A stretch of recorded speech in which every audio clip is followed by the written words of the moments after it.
Hello and welcome back to my live stream where I talk about whichever I want. We're working through a book called Legacy of the Heart. Don't tell anyone I said that, but we're just reading Exercise and Meditation Part 11. And if you saw my last live stream, I'm very sorry you had to see that. That was a joke. That was definitely a joke. It was scripted. It was definitely scripted. Okay, moving on. Exercise. Speaking the truth. One of the most powerful healing practices is speaking the truth. We often use silence, dishonesty, and confusion of language to keep ourselves hidden and separate from the rest of humanity. We either confuse ourselves so we can no longer hear what is really true, or we become so frightened to speak what is true for fear of being vulnerable and exposed. Learning to speak the truth with clarity and courage is a potent doorway to intimate communication, community, and relationships with others. Choose one person with whom you wish to do this exercise. It should be someone you feel comfortable with, such as a close friend, lover, or spouse. Ask them to sit with you for 10 minutes and just listen in silence to what you have to say. Use this time to speak honestly, clearly, and intentionally about what is in your heart. Mindfully consider your choice of words, allowing your speech to become slower and more accurate. You may share some secret you have kept hidden.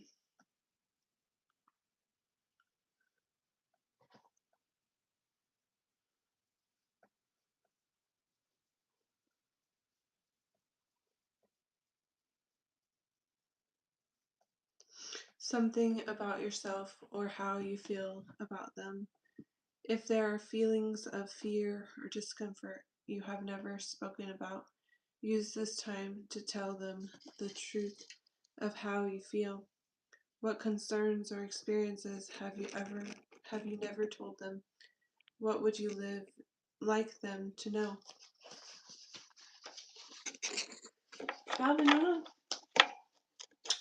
About you. Tell them as much as feels comfortable and true. The object is not to expose yourself beyond what feels safe, but rather to name honestly and precisely the nature of your innermost feelings. What do you notice as you speak? Observe any impulse to censor or alter your feelings.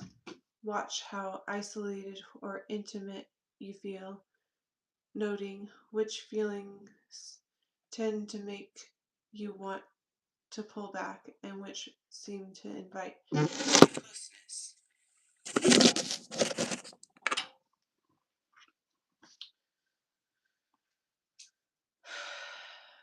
With your companion, observe what happens as you move closer and closer in the truth. Watch any fears or uncertainties that arise and note how they affect your speech. With each word, try to speak as accurately as you are able about these things that are deeply, truly about yourself. At the end of the 10 minutes, ask your friend to summarize what he has heard. Ask if he has any questions. Notice your responses to being questioned and responded to in relation to your most private feelings, and observe your ability to respond openly. Notice if you begin to feel confused about what is true, or if you tend to present yourself in a different light depending on the question. After 5 or 10 minutes of dialogue, you may stop. How do you feel now?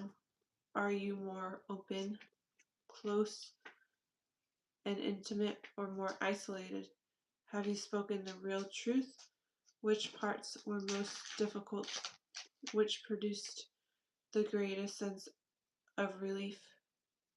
You may use the practice of speaking what is true with other friends, in groups, even in business meetings or social gatherings. In each situation, try to ascertain if what you are saying is clear and true. Notice when you are trying to be obscure or manipulative, and when you are speaking what is honestly in your mind and heart. The point is not to use honesty as a device to be cruel or hurtful, but rather to reveal a more accurate representation of ourselves in community with others. As we become more comfortable speaking the truth, we are able to move out of isolation. Meditation, touching the pain of others. We are never alone in our suffering. The pain of being human is shared by all who live. In this meditation, we use our own pain to make contact with this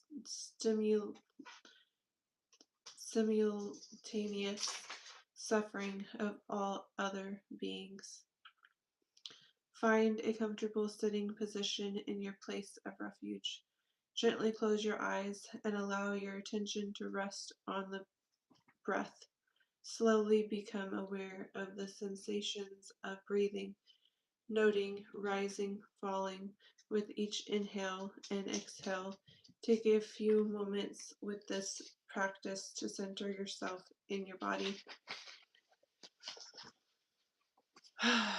This is a long one. Okay. After a while, bring your attention to your heart, noticing any sensations in the area of the chest. Going deeper, become aware of any places within where there is sadness, grief, or loss. Allow the images to arise one after another, feeling the depth of your sadness. Acknowledge to yourself that all your friends, your children, and your family will die someday. Feel the place that knows that you too will die one day and perhaps leave so much undone. Become aware of all the things left unspoken, all the love you didn't get or give, all the hurts and disappointments that have touched your life. As feelings arise, let them come. Be soft and feel them as fully as you can. Feel the depth of the sorrows that have come, that will be a part of your life until you die. Take a few cleansing breaths into your heart area. As you exhale, begin to let go of the holding and the tightness around the pain. Allow the pain to soften and to loosen its grip on your heart. Now shifting your perspective, gently allow the image of someone close to you to arise, someone you care for deeply. Allow yourself to become aware of her pain, the places in her life where she has felt sadness, hurt, or loss.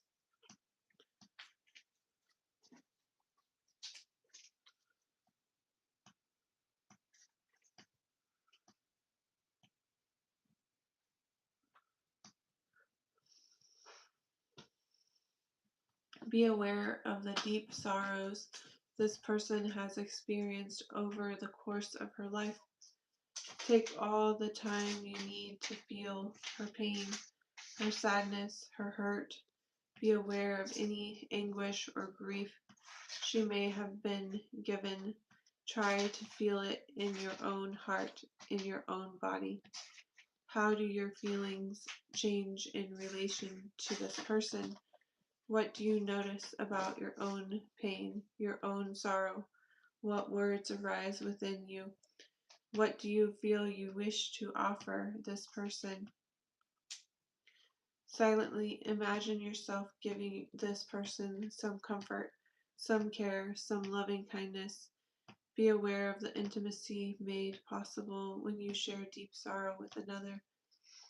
After a while, allow images of others who are in pain to arise. Begin with people close to you who are suffering illness, loss, or physical or emotional discomfort.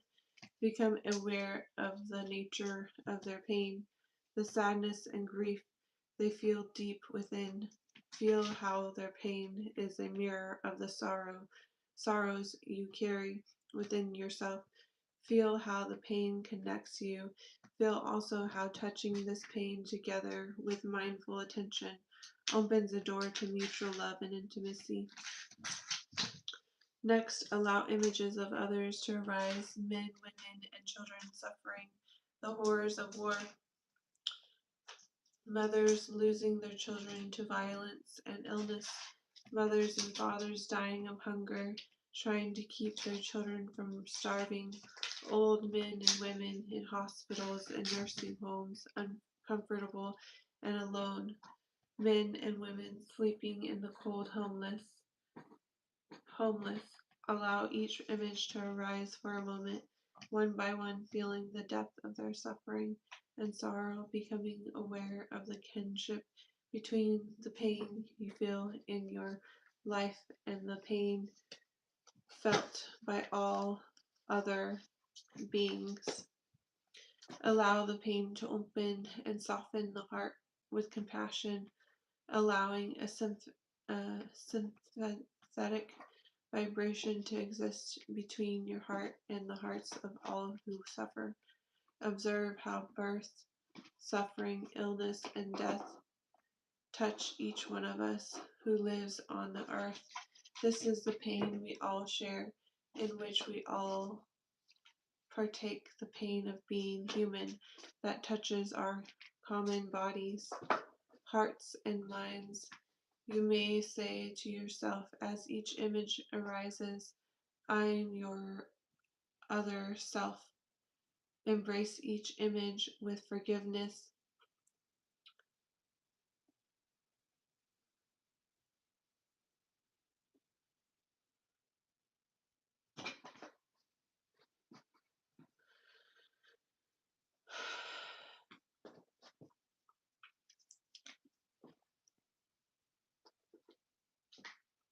Embrace each image with forgiveness, mercy, and love, touching the pain with your heart, touching all the beings who suffer with your heart.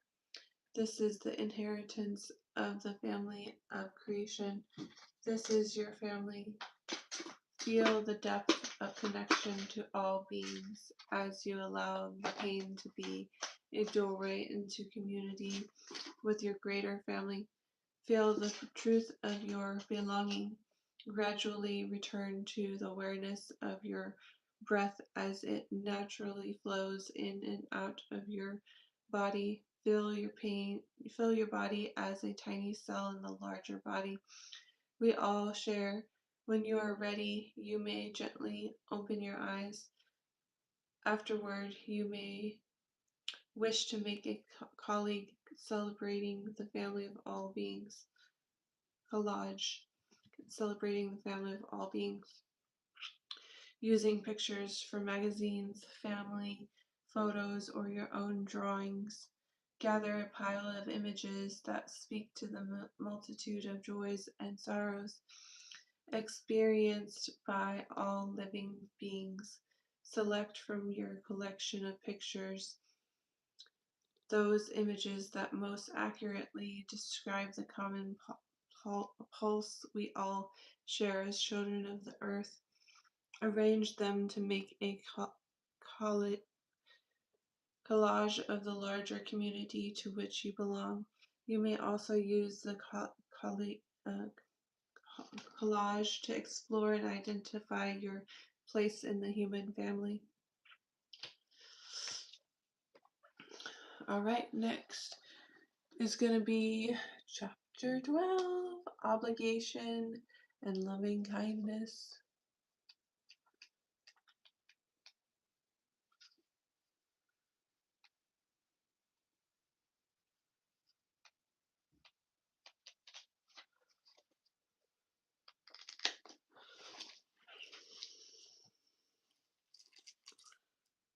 Okay, what I have to tell you. No.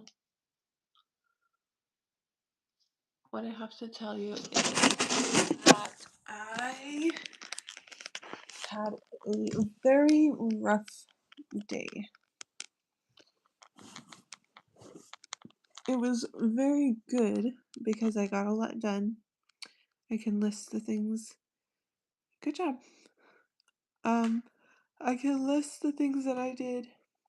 So, first I ate breakfast. Then I read chapter 11 of the book that I just read. And then I made painted some boards for my house. And then I went to made lunch, went to the nail salon, got my toes done, went to the mall, got my massage for my back for my accident, and then I started to Uber drive, and I picked up a person. I drove him a while. We were trying to go to the airport, but I ended up stopping in the Bay Area. Our conversation over the ride was freaking me out. I had very intense emotions about what we were talking about. He was talking about just getting engaged, and then I was talking about, I'd want to get married right away, which I don't even know. I just talk from my butt, but he was saying not until next December, and then we were talking about kids and talking about possibilities of kids, and I said I don't know if I can do it. One of the scariest things that that I would think is scary for myself happened to my sister. So um I started, like I was saying, that a lot of people have issues that they're working through, and sometimes they're like ticking time bombs.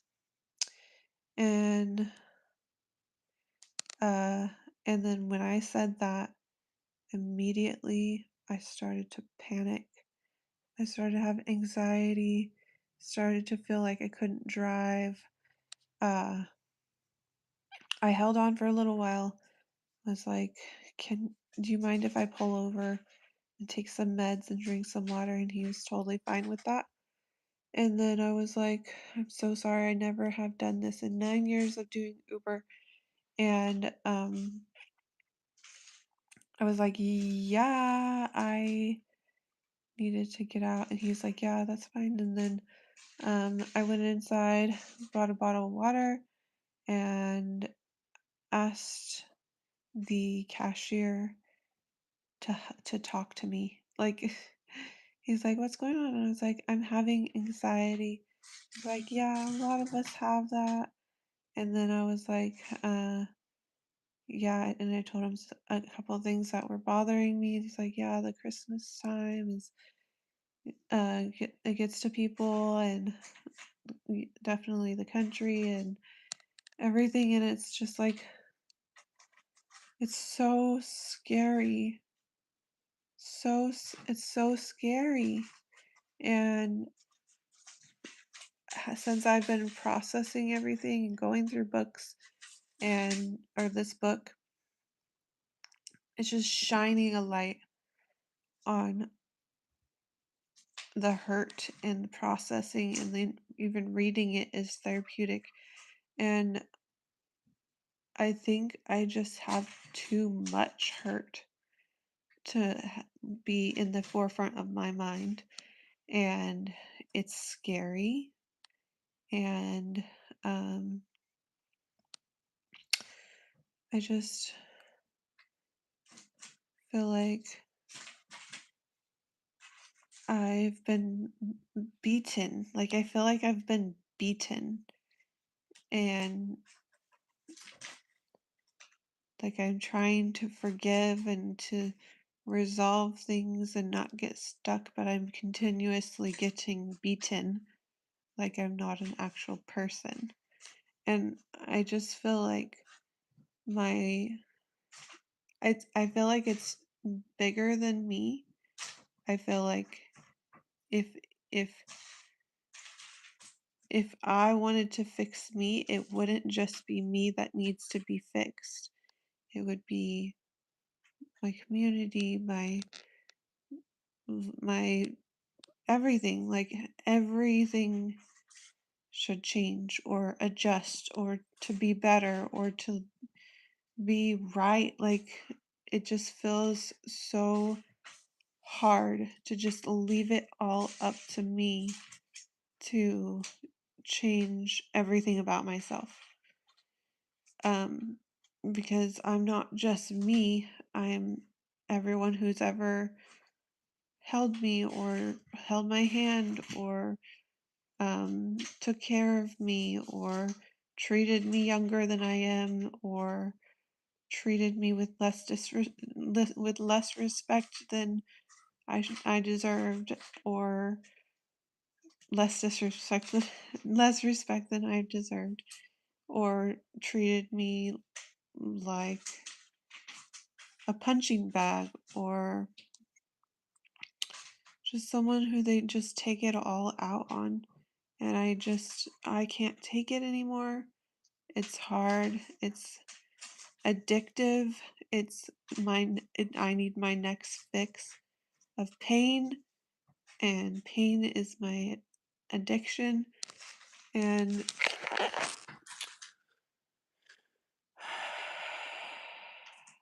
it's hard to let go. It's hard to let go of habits that I've had my whole life, or near my whole life, or half my life, or whatever. And sure, if I want to change, that's my responsibility. But if nothing else changes, no one else changes, then it's a hopeless project.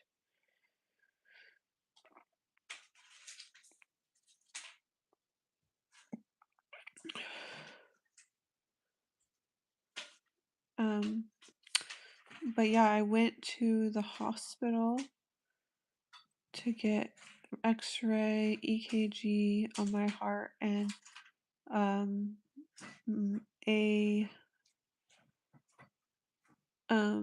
medicine Ativan for anxiety, and it helped. I was able to drive home, and I've just been kind of up and about for a while, and just took in Unisom, so I'm probably going to fall asleep very soon.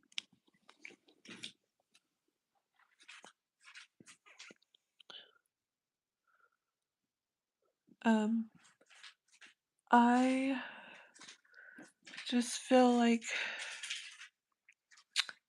I need to sleep for the next 12 hours and also go to my heart doctor tomorrow to see why my heart has literally been hurting. These are not just guard your heart from the Bible things, these are actual hurting, like people are hurting me. It's not like guard your heart. No, if you're intentionally hurting me, it's not my fault at that point.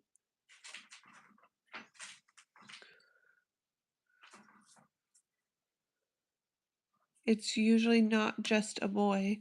It's usually all the people around me that know about a boy or treat me like, oh, he doesn't need to see you. You saw him the other day. Like, who does that?